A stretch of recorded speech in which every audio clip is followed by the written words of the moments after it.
ভূমি অফিসের কর্মকর্তা কর্মচারীদের অপেক্ষায় আধা ঘন্টা টুলে বসে থাকলেন ভূমি প্রতিমন্ত্রী ব্যারিস্টার কায়সার কামাল।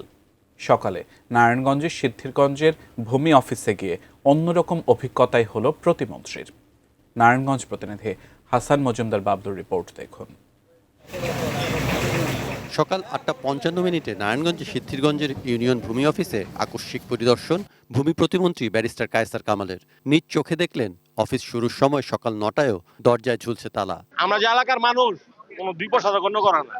অতঃপর এভাবেই ভূমি প্রতিমন্ত্রীর অপেক্ষা ৩০ মিনিট। এরপর কার্যালয়ের তালা খুলে দেওয়া হলো। ভূমি প্রতিমন্ত্রীও ঢুকলেন অফিসের ভেতর। গণমুখী সেবাটার শুরু তো সকাল ৯টার দিকে অফিস।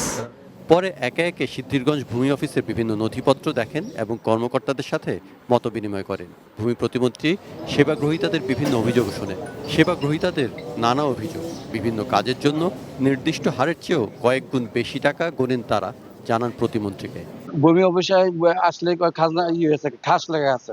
প্রধানমন্ত্রীর নির্দেশে সারা দেশে ভূমি সম্পর্কিত সমস্যা দূর এবং সেবা সহজ করার কার্যক্রম চলছে জানিয়ে সেবা গ্রহীতাদের অভিযোগ অনুযোগ দূর করার কথাও জানান তিনি। ভূমি অফিসের যারা সেবাদানকারী কর্মকর্তা থাকেন তাদের সাথে সেবা গ্রহীতাদের একটা ব্যাপক গ্যাপ কাজ করছে।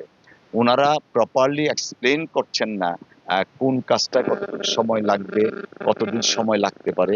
মানে আমাদের যে প্রথাগতভাবে যে একটা আমলাতান্ত্রিক মনোভাব সেইটা এখনো বিরাজমান। প্রজাতন্ত্রের কর্মকর্তা বা কর্মচারী হিসাবে জনগণের সাথে যে সম্পৃক্ততা, ইন্টারাকশনটা সেটা হয়ে উঠছে না। তো সেই বিষয়টা আমরা অ্যাড্রেস করব। আর আজকে আমরা যা দেখেছি অফিসিয়াল কিছু সিক্রেসির ম্যাটার আছে, সেই জিনিসগুলো আমরা দেখব, দেখে বিধি অনুসারে ব্যবস্থা নিব।